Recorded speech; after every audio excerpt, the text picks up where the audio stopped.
क्या आप कालाराम मंदिर सत्याग्रह के बारे में जानते हैं? नहीं तो फ्रिक की कोई बात नहीं। आखिर क्यों बाबा साहेब आम्बेडकर को मंदिर में प्रवेश करने के लिए उन्हें सत्याग्रह करना पड़ा? आज हम इसी के बारे में जानेंगे। नासिक हिंदुओं का एक बड़ा तीर्थ स्थल माना जाता है। यहाँ गोदावरी नदी के किनारे एक मंदिर है जिसमें राम की काली मूर्ति स्थापित है। इसी कारण इस मंदिर का नाम कालाराम पड़ा। राम नवमी के दिन यहाँ 15 दिन तक लक्खी मेला आयोजित होता है और रथ यात्रा भी निकाली जाती है। मूर्ति के रूप में कालाराम रथ में बैठकर गोदावरी में स्नान करने जाते हैं।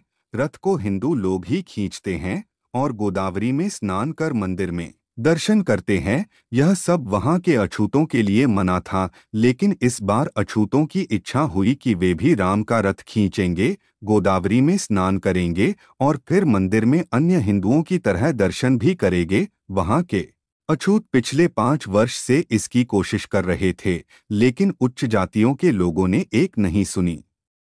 अछूत लोग बाबा साहेब के महाड़ सत्याग्रह के नेतृत्व से परिचित हो चुके थे, इसलिए उन्होंने प्रार्थना की कि वे यहाँ भी नेतृत्व करें, और बाबा साहेब ने स्वीकार भी कर लिया। अंबेडकर ने 2 मार्च 1930 को नासिक सत्याग्रह शुरू किया। बाबा साहेब 2 मार्च 1930 को बंबई से नासिक पहुंच गए। उनकी अध्यक्षता में वहां एक विशाल सभा हुई जिसमें यह घोषणा की गई कि चाहे कितनी ही मुश्किलें आए, लेकिन सत्याग्रह किया जाए। उन्होंने कहा कि मंदिर प्रवेश से हमारा उद्धार होने वाला नहीं है।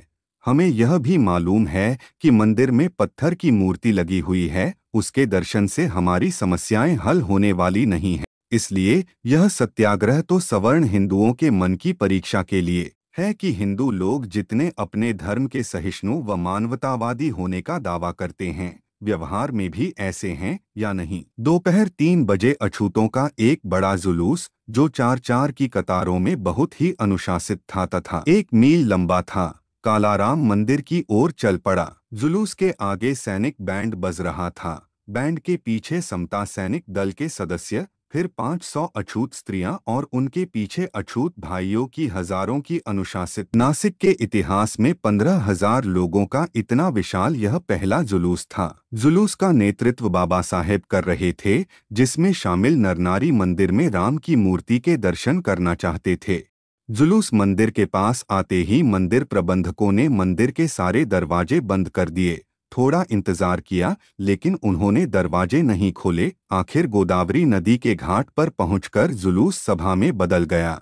संघर्ष के लिए आह्वान से भरे भाषणों के बाद स्त्री पुरुषों ने सत्याग्रह की शपथ ली। उस दिन रात को एक सभा में मंदिर के सभी दरवाजों के सामने सत्याग्रह करना तय हुआ। दूसरे दिन 3 मार्च को मंदिर प्रवेश सत्याग्रह शुरू हो गया, लेकिन मंदिर पर पुलिस की सुरक्षा की कड़ी व्यवस्था थी, दरवाजे बंद थे। अंग्रेज पुलिस अधीक्षक रेनॉल्ड्स ने मंदिर के पास ही अपने ऑफिस का डेरा डाल दिया। सरकार ने आदेश निकाला कि मंदिर के आसपास पत्थर, लाठी, लकड़ी, हथियार आदि लाना मना है। मंदिर के चारों दरवाजे घेरकर 125 पुरुष और 25 स्त्रियां सत्याग्रही स्वरताल के साथ भजन धुन गाते हुए बैठ गए। इस प्रकार रोजना सत्याग्रह होता रहा और दरवाजे बंद रहे। अगले 1 महीने तक सत्याग्रह चलता रहा। उसके बाद राम नवमी भी आ गई। उस दिन रथ यात्रा होनी थी। पूरी तरह से सजा हुआ रथ मंदिर के सामने खड़ा था। सत्याग्रह समिति के अछूतों ने मांग की कि रथ खींचने में उन्हें भी शामिल किया जाए। आखिर सिटी मैजिस्ट्रेट ने समझौता कराया कि सवर्ण हिंदू और अछूत युवक दोनों मिलकर रथ को खींचेंगे। अछूत इसके लिए तैयार थे। बाबा साहेब भी मौके पर मौजूद थे। दरअसल यह समझौता तो एक षड्यंत्र था। हिंदुओं की मंशा तो कुछ और ही थी। नासिक के एक दलित नेता दादा साहेब गायकवाड़ को किसी तरह यह मालूम हो गया कि सवर्ण हिंदू अछूतों पर हमला करेंगे। उन्होंने अंबेडकर से कहा, आपका जीवन खतरे में है, इसलिए आप यहाँ से फौरन चले जाएं। मोटर गाड़ी उधर तैयार खड़ी है। यह सुनकर बाबा साहेब निडरता के साथ बोले, आप मुझे अच्छी सलाह नहीं दे रहे हैं। मैं एक बहादुर सैनिक का बेटा हूँ, किसी कायर का नहीं हूँ। मैं डरपोक नहीं हूँ। मेरा चाहे जो हो, मौत के डर से मैं यहाँ से कतई नहीं हटूंगा। दूसरों की जान खतरे में डालकर अपनी जान बचाने के लिए मैं भागने वाला नहीं हूँ। दादा साहेब गायकवाड़ यह सुनकर चुपचाप खड़े रहे और आगे एक शब्द भी बोल नहीं पाए। रामनवमी के दिन मंदिर का एक दरवाजा खोल दिया। मंदिर में सवर्ण हिंदुओं की भीड़ जाने लगी तो इसमें कुछ अछूत भी मंदिर की ओर बढ़े, लेकिन धक्के मारकर उन्हें निकाल दिया। वे पीछे की ओर जाने लगे तो भीड़ ने रोक दिया। पुलिस डंडे मारने लगी, लेकिन दर्शन की आस में अछूत युवक वहीं डटे रहे।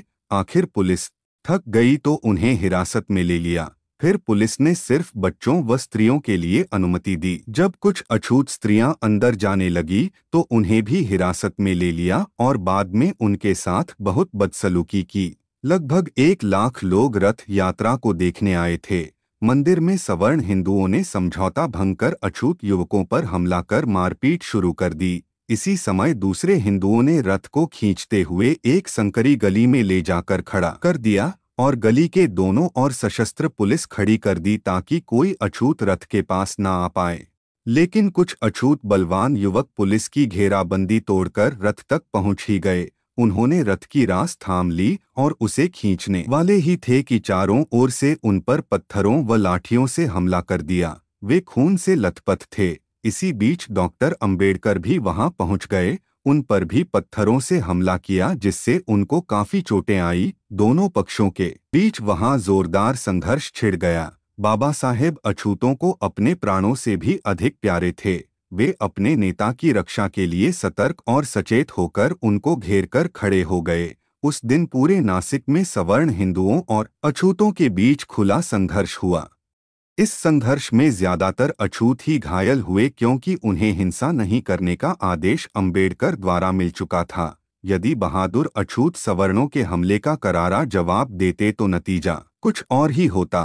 पुरुषों के साथ अछूत महिलाओं को भी निर्दयता से पीटा और उनके साथ दुर्व्यवहार किया गया। दोनों ओर से संघर्ष चल रहा था, फिर भी अछूत स्त्री पुरुष एक जुलूस के रूप में मार खाते व जान को खतरे में डालते हुए गोदावरी के घाट की ओर जा रहे थे, जहां अछूतों को स्नान करने की मनाही थी। उस समय लगभग 5000 सवर्ण नर नारी स्नान कर रहे थे तो कुछ पूजा पाठ में लीन थे। मौका देखकर कुछ अछूत स्त्री पुरुषों ने भी वहां स्नान करना शुरू कर दिया। यह देखकर पुलिस ने उन पर हमला कर दिया, लेकिन वे स्नान करते रहे। जहां जहां अछूतों ने स्नान किया वहां पुलिस ने गोदावरी नदी में कूदकर अपने डंडों से मारकर अपवित्र जल को पवित्र किया। इसके बाद सवर्ण हिंदुओं ने भी अछूतों पर हमला बोल दिया। गंभीर चोटें आई और खून से लथपथ हो गए। पूरे मेले में भगदड़ और हाहाकार मच गया। इससे हिंदू तीर्थ यात्रियों में भी भगदड़ मच गई। सब अपनी जान बचाने के लिए इधर-उधर भागने लगे। इस तरह मेला भंग हो गया। इसके बाद बाबा साहेब व उनके साथियों ने घायलों को अस्पताल पहुंचाया। इस आंदोलन में भी अछूत न तो कालाराम मंदिर में दर्शन कर सके, न रथ खींच सके और न ही गोदावरी में स्नान कर सके।